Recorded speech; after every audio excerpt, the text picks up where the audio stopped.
Next contributor, please.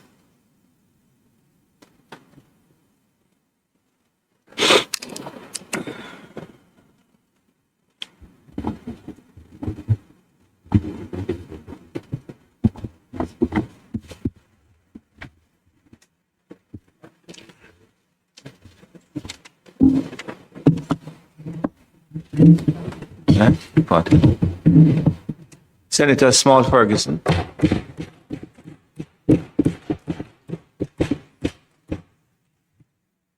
Mr. President,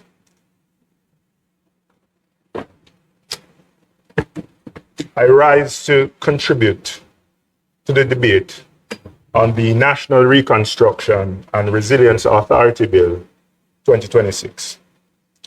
At the outset, Mr. President, let me just state categorically that I support the stated objectives of the bill. In the aftermath of Hurricane Melissa, the need for a coordinated, decisive, timely response to support reconstruction, restore normalcy to the lives of those affected, and build a stronger, more resilient Jamaica is not in dispute.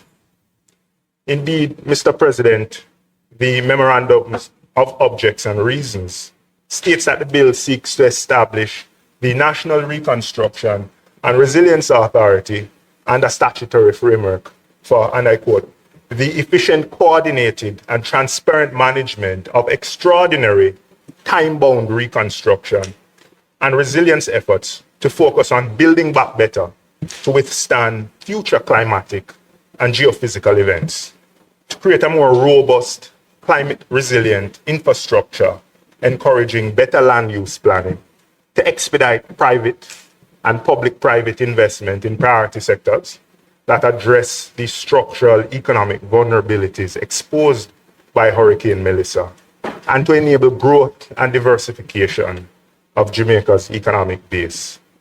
Those are objectives, Mr. President, that any well-thinking Jamaican would support. But, Mr. President, support for the objectives does not relieve us of the duty to scrutinize the mechanism. This is a bill, Mr. President, that has been sold by the government fundamentally as legislation for the Jamaican people, and in particular, those whose lives, homes, livelihoods, communities, and sense of normalcy were most directly disrupted by Hurricane Melissa. And that's why, Mr. President, I find it unfortunate, among other things, that despite the bill being amended prior to being retabled in that other place, and further amended during committee in that other place, there remains no clear, defined, and enshrined statement of the objects of the legislation in the operative provisions of the bill. Nothing placing Hurricane Melissa and the people most affected by Hurricane Melissa at the center of the legislation. Yes, Hurricane Melissa is mentioned in the long title and the Memorandum of Objects and Reasons, but those are not the same thing as placing the objects of the act directly in the body of the legislation itself. This omission is important, Mr. President, for a couple of reasons. One is the fact that Parliament is creating a statutory framework for a specific purpose, particularly where the legislation establishes an authority with significant and unprecedented powers. There is particular value, in my view, of stating the objectives of the legislation in the act itself. Because if this bill is truly about reconstruction and resilience, then the law should say so expressly. Not only in its explanation, but in the operative provisions of the legislation. It should make clear that this extraordinary authority, with these extraordinary powers, exists for a defined and people-centric purpose to rebuild affected communities, to restore dignity and normalcy, and to strengthen Jamaica's resilience in a way that is inclusive, transparent, and accountable. This type of inclusion, Mr. President, is not unusual or unprecedented in our legislation. The Child Diversion Act, for example, contains an express provision setting out the objects of that act. The Data Protection Act also embeds its objects directly in the operative provisions under the heading Interpretation and Objects. So the point I'm making is not novel, nor is it consistent with our legislative practice. Mr. President, it appears to me from this action that this bill is being presented as being about the people affected by the hurricane, but proposed to be passed without those people who have sacrificed most, the victims, being sufficiently centered in the legal architecture of the bill, including a clear objects provision, Mr. President, goes to the heart of guiding how the authority will interpret its mandate, how cabinet will design projects, how priorities will be set, and how this parliament and the Jamaican people will judge whether the authority has succeeded. It's also important for another reason, Mr. President. The bill is being presented as time-bound. I've heard that repeatedly. The government has repeatedly said that NaRRa is not intended to be permanent. But if the authority is to exist for a finite purpose, then the act should clearly state and define that purpose. Otherwise, it becomes very difficult to determine from the legislation alone whether the authority's objectives have been fulfilled or whether the authority has effectively concluded its work. Indeed, Mr. President, no one can argue that this bill is not well-intentioned. But, Mr. President, I contend that the role of the Senate is not to merely endorse intention. It's to ensure that the institutional framework we're being asked to approve is properly calibrated, is legally sound, and capable of delivering on the intended outcomes in a manner that is effective, sustainable, and consistent with our broader system of governance in this country. And on this side, Mr. President, it's well known that we have concerns regarding how the bill is currently drafted. And those concerns span all those areas of responsibility that I just described. It's important to acknowledge as well that these concerns are not just on the side of the chamber. They have been articulated broadly and repeatedly by civil society, by environmental advocates, by governance stakeholders, by professional voices, and Jamaicans who support reconstruction, but who are understandably concerned about the fact that urgency seems to be used to displace inclusion, consultation, and in some respects, accountability. This is a piece of legislation of considerable breadth and consequence. It establishes an authority with far-reaching powers, unprecedented powers, powers to influence how projects will be conceived, approved, accelerated, and executed at a national level. It's precisely the type of legislation, Mr. President, that would have benefited from a more expansive and inclusive consultative process, including, in my view, referral to a joint select committee. Mr. President, I appreciate that the government is motivated by urgency. I think we all are. But urgency in execution does not require the compression of consultation to the point where people who are most affected by this, the Jamaican people, and some stakeholders who may be well positioned to strengthen the bill, are not given a meaningful opportunity to shape its final form. Mr. President, I don't intend to relitigate every issue raised in the lower house and in civil society, but in my view, there are several central issues that remain unresolved that resonate with me. And I'm going to focus my contribution on a few of those areas where I believe the design of the bill remains misaligned with the outcomes it seeks to achieve, and where targeted amendments could strengthen rather than frustrate the objectives of national reconstruction and resilience. Mr. President, the first issue I wish to address is accountability and an element of the accountability architecture proposed under the bill, and particularly the reliance that's being placed on the Jamaica Reconstruction and Resilience Oversight Committee, JAMRA. And further, the comparison that has been made between JAMRA and the Economic Program Oversight Committee, EPOC. Let me say at the outset that I don't raise this point to diminish EPOC. The Prime Minister himself has described EPOC as a tremendous success. And by any fair assessment, I think that's correct.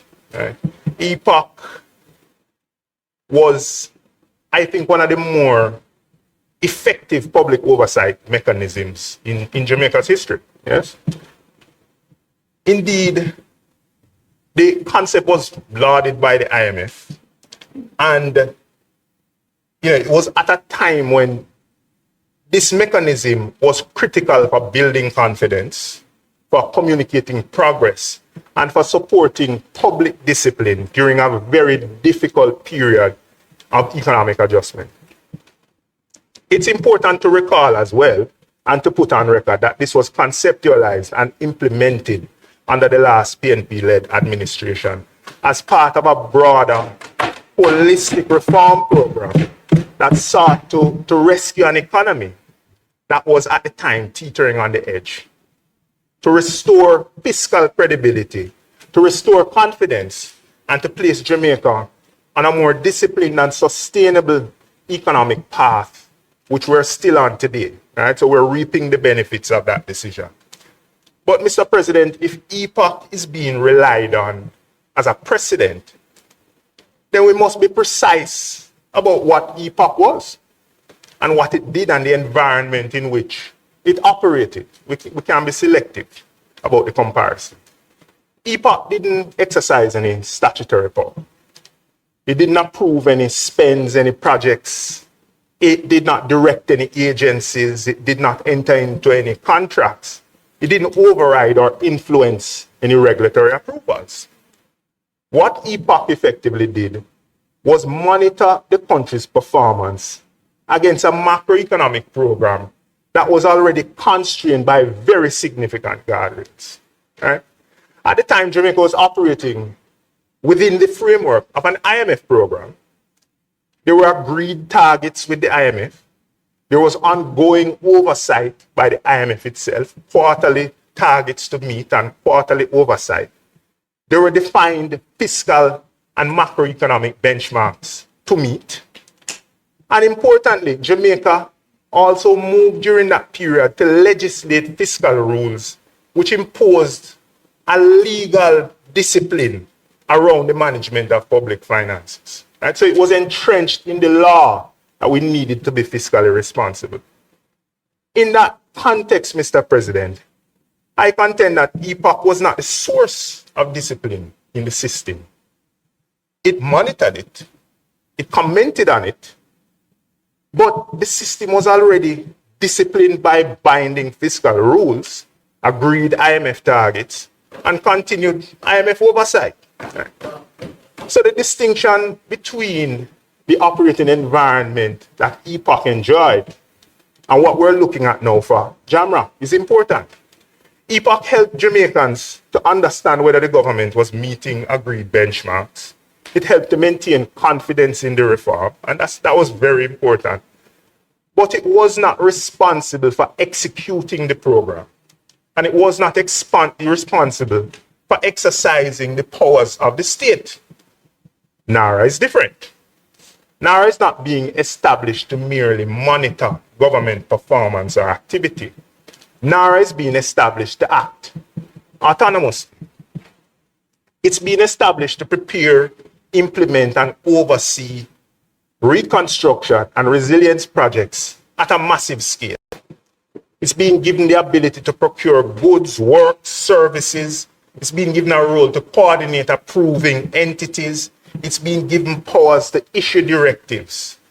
And through the stepping mechanism, the framework allows for decisions of existing approving authorities to be displaced under certain circumstances. That's a very different category of institution.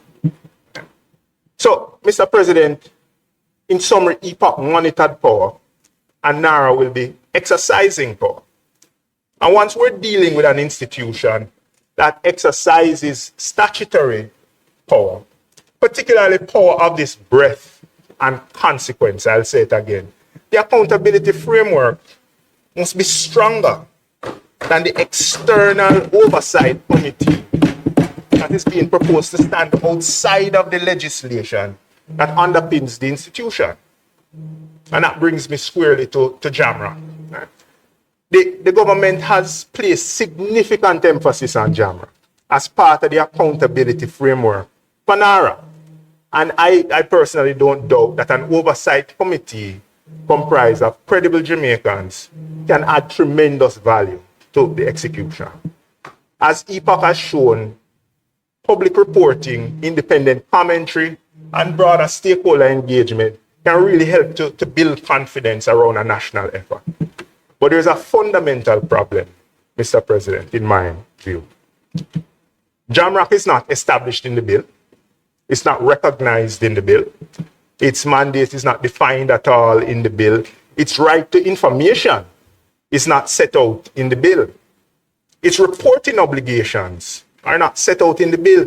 The relationship with NaRRa, the minister, cabinet, parliament is nowhere to be found in the legislation.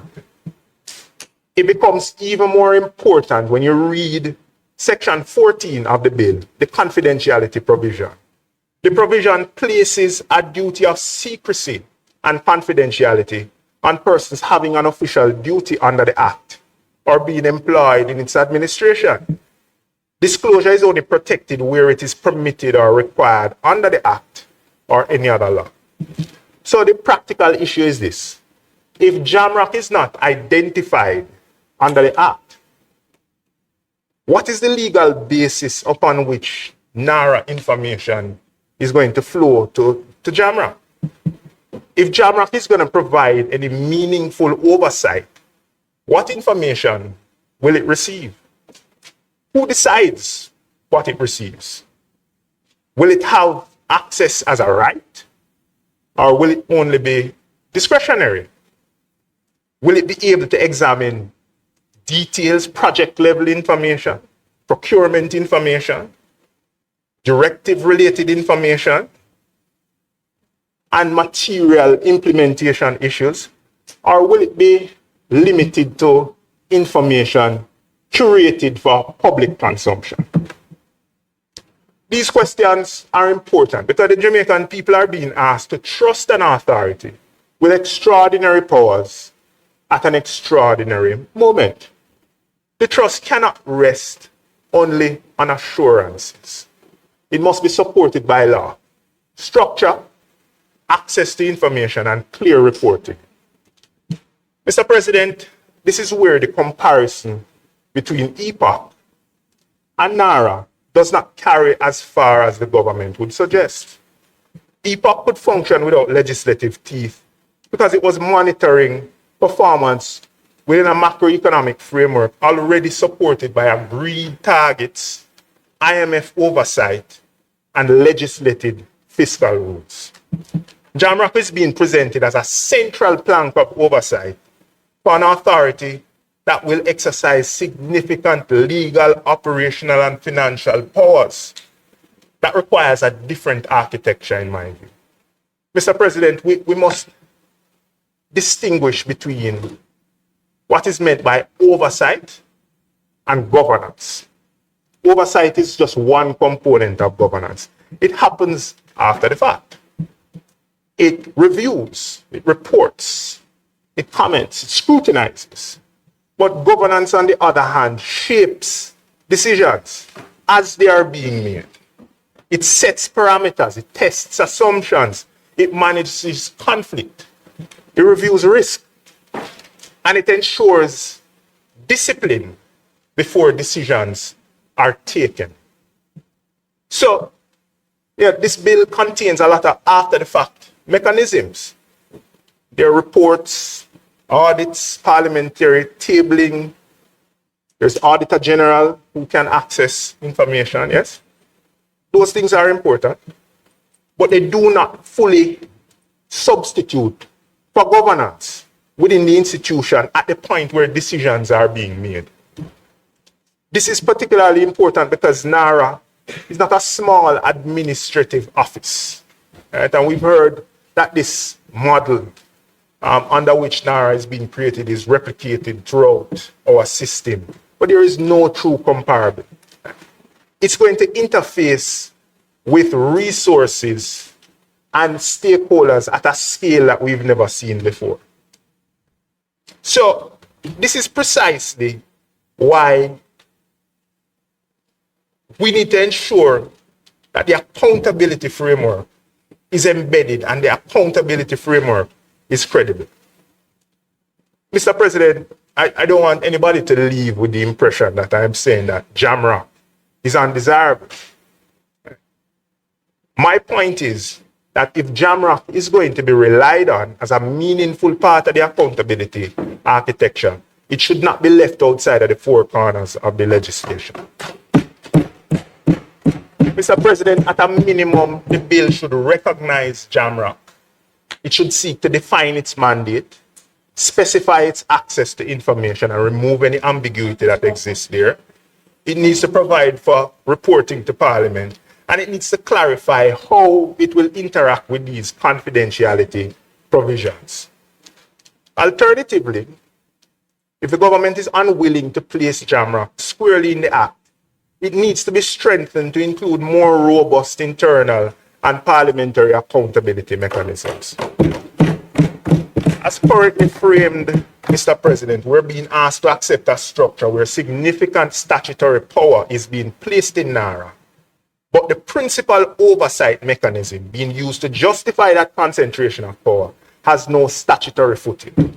That's not a sufficient answer to the governance concerns that have been raised. JAMRA may be useful as a public confidence mechanism, but unless it is legally enabled and unless it has access to information, it cannot at all be a credible element of the oversight.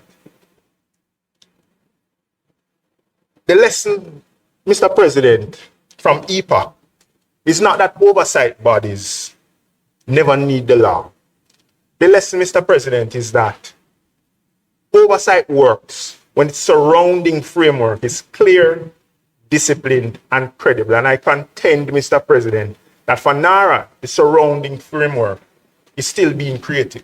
Right? It needs some work. And if this bill is truly for the Jamaican people, particularly those whose lives and communities must now be rebuilt, then we must get the framework right in the legislation itself. Mr. President, the second issue I wish to address is the absence of a clear sunset clause and the risk that NaRRa becomes not merely an emergency mechanism, but a parallel system of governance. The government itself has made the case for NaRRa on the basis of urgency. The argument is that Hurricane Melissa has created an extraordinary national shock, which is true, and the ordinary machinery of government is too slow, too fragmented, and too cumbersome to deliver reconstruction at the pace required, and that a focused, empowered authority is therefore necessary. I understand that argument. Indeed, Mr. President, I accept that the normal machinery has not consistently delivered capital projects with the speed and discipline required. But after a decade in office, Mr. President, the reality, or that reality rather, can't be treated as an abstract institutional failure.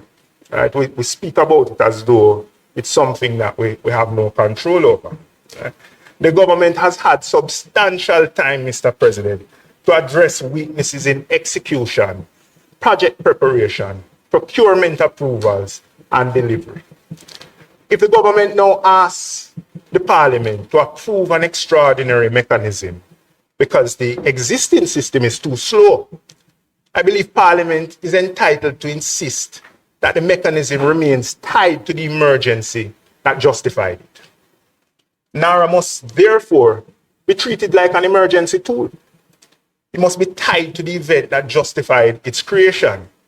It must have a defined life cycle. It must have a clear endpoint. It must not become a permanent substitute for reforming the ordinary systems of government. As currently drafted, Mr. President, the bill does not provide that clarity. It provides for eventual dissolution, but it does not provide a fixed sunset date, a maximum operational period, or an objective statutory test that determines when the authority must come to an end. The day of dissolution is left to be appointed by the minister. That's not sufficient, Mr. President, for an authority with these powers. Now, the powers are extraordinary, and I mean, they can be defensible maybe in the context of an emergency. But these powers should not seek to be justified as an open-ended feature of our governance architecture. That would be a mistake. If we're not careful, what we're going to do is we're going to create one system for ordinary Jamaica and another system for accelerated Jamaica. One system with the usual approvals, safeguards, processes, and frictions, and another system that is empowered to bypass or compress them. That can be a long-term answer. This is particularly important because the government has linked NaRRa not only to the post-disaster reconstruction, but to a broader strategic investment through Fast Jamaica. The broader the mandate becomes, the stronger the case for a defined endpoint should be. Mr. President, my proposal is therefore straightforward. The government itself has repeatedly described the authority as time-bound. Then its time-bound nature should not only exist in speeches, it should be reflected clearly in the legislation itself. So in my view, the cleanest approach would be for the Act to provide for NaRRa to expire automatically after 5 years, unless extended with justification by affirmative resolution of both houses of Parliament.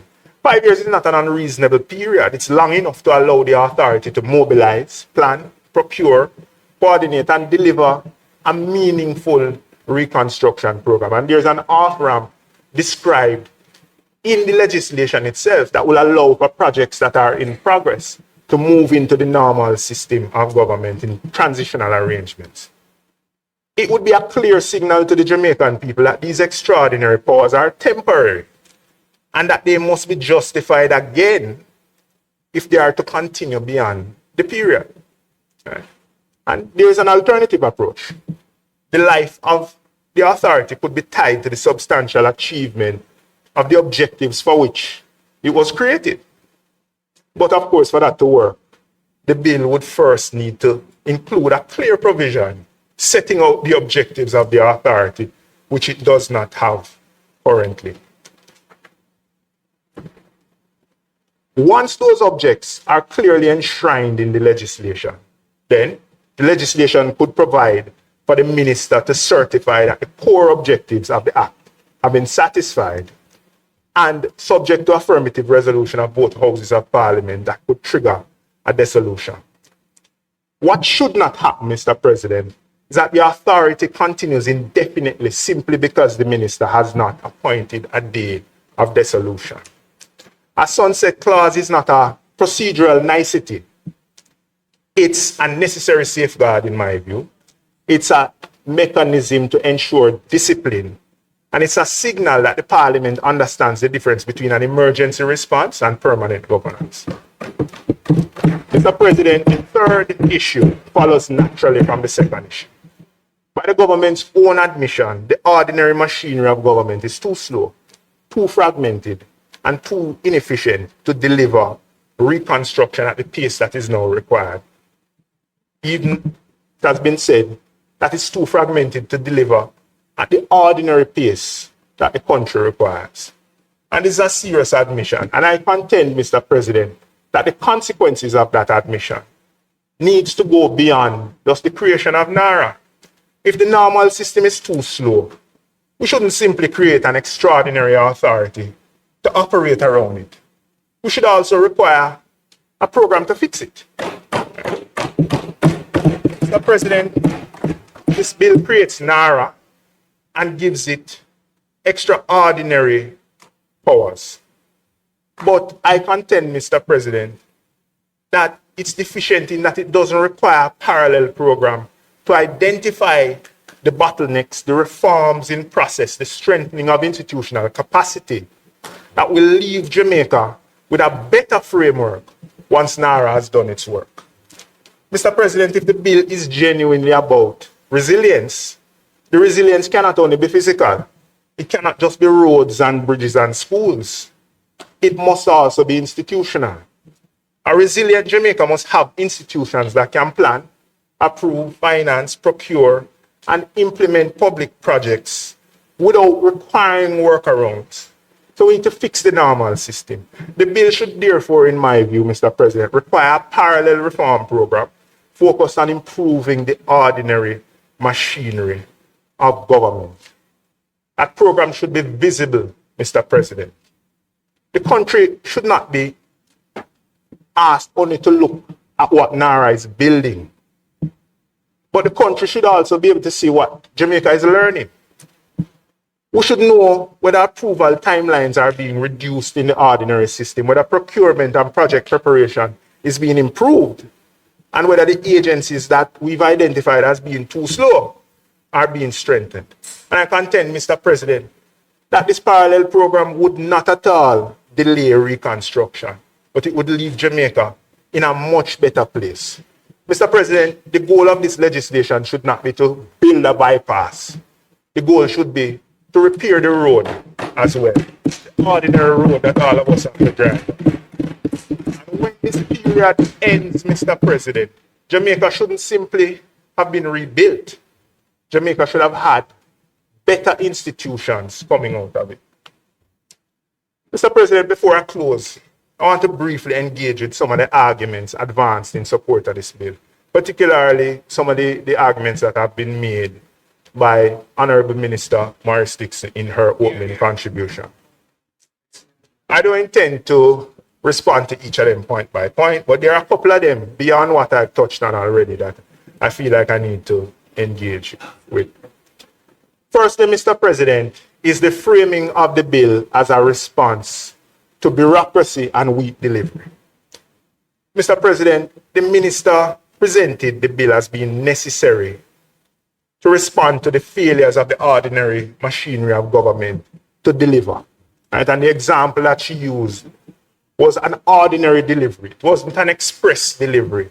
And said, listen, we're not set up to do things efficiently. And as I said before, I understand that argument. But, Mr. President, that kind of framing risks presenting the choice too narrowly, as though we need to choose between bureaucracy and delivery. Mr. President, Jamaica does not need bureaucracy for its own sake. But what we do need is structured discipline and accountability. And there's a difference between unnecessary delay and necessary governance. The challenge that is before us, Mr. President, is to remove what is unnecessary while preserving what is essential. The second point, Mr. President, is the defense of the CEO-led model as a mechanism for clear accountability. The minister said that not every public entity requires a board and that the executive agency model reflects a philosophy of clear CEO accountability to the responsible minister. And I accept the clarity that having direct responsibility is important, and diffused responsibility can produce delay and weak execution.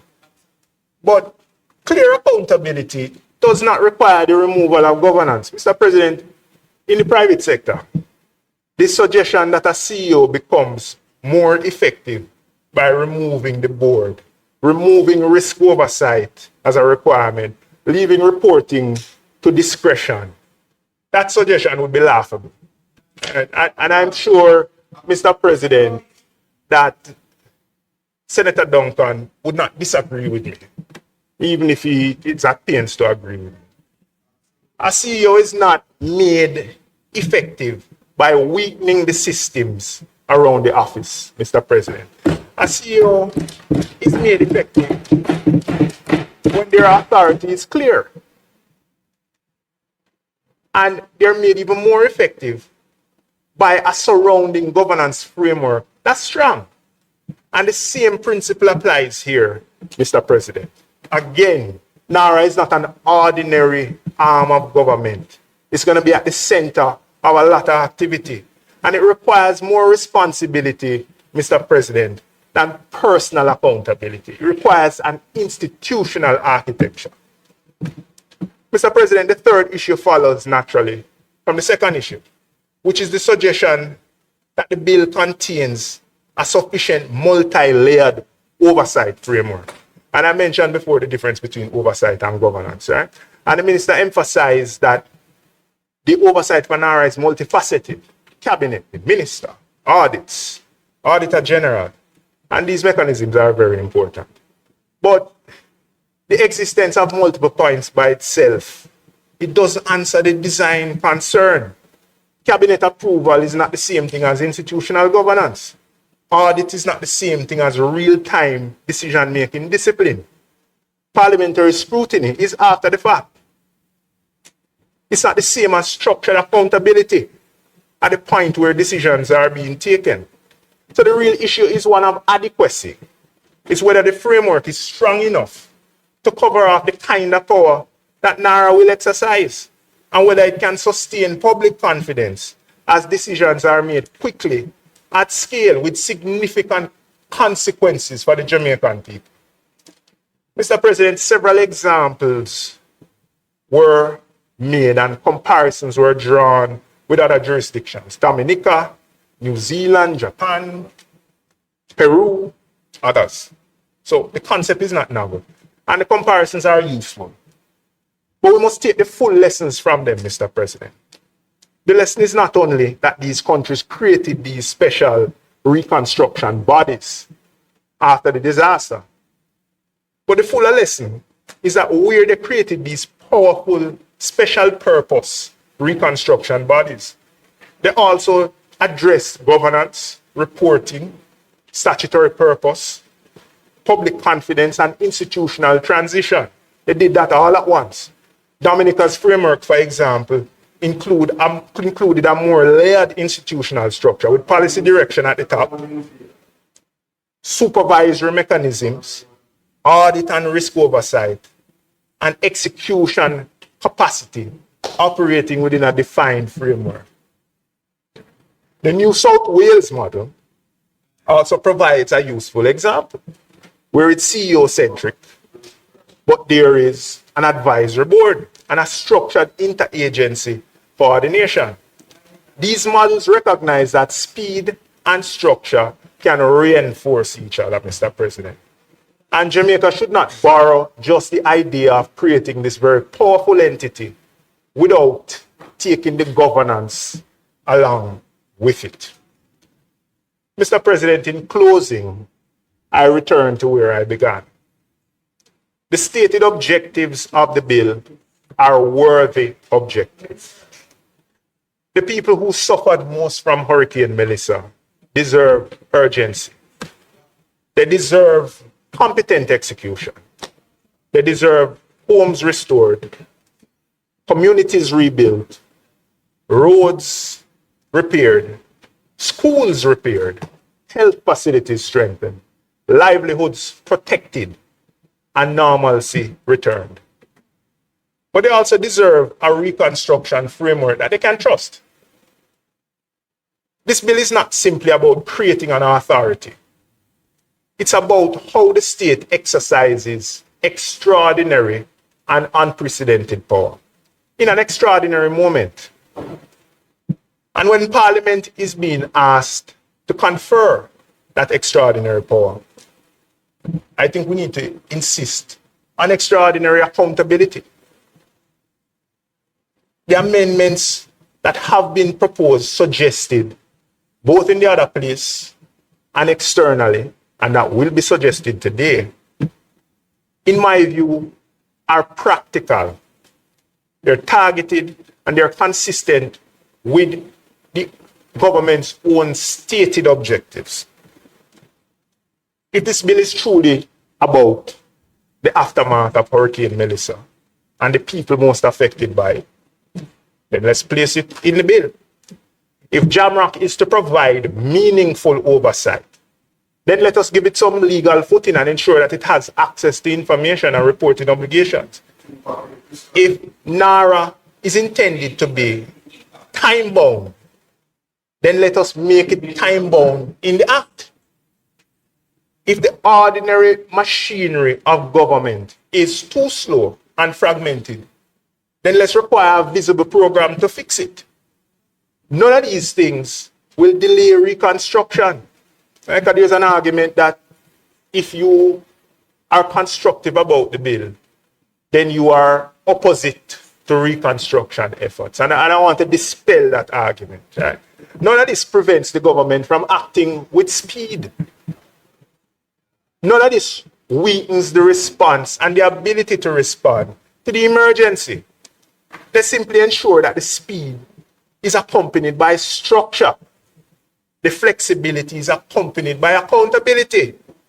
And that the extraordinary powers remain tied to extraordinary circumstances that are being used to justify them. I can't see why there is a reasonable opposition to that. Mr. President, the Jamaican people are not only asking, or they are not asking for promises.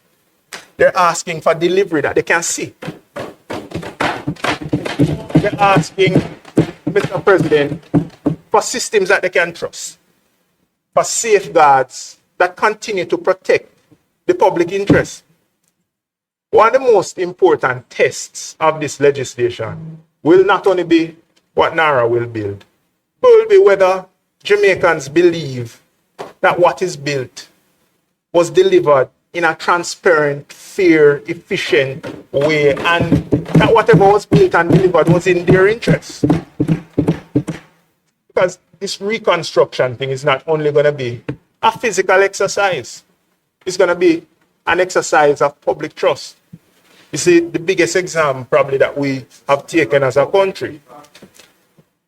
And the trust is not built by asking people to accept assurances that things that are being set up outside of the bill will happen.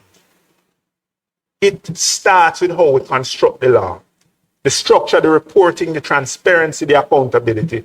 Mr. President, Jamaica must rebuild. Nobody on this side is opposed to that. But we must rebuild with competence. We must rebuild with transparency. We must rebuild with accountability. And if we are serious about resilience, then resilience must mean more than the physical infrastructure. It must mean stronger institutions, stronger safeguards, and stronger democracy. And if we're truly legislating for the people that we're supposed to serve, then the people must be able to see themselves in the legislation. They must see the purpose. They must see the safeguards. They must see how decisions will be made. They must see how the money will be spent. And they must know that when this extraordinary mechanism is put in place, that it actually will come to an end. That we're not going to roll this thing over into perpetuity. And that is not obstruction or opposition. I think it's responsible lawmaking. Mr. President, we owe the victims of Hurricane Melissa more than urgency. We owe them urgency with accountability. We owe them speed with transparency. And we need to rebuild with trust. That's the standard that the Jamaican people deserve. If it pleases you, Mr. President.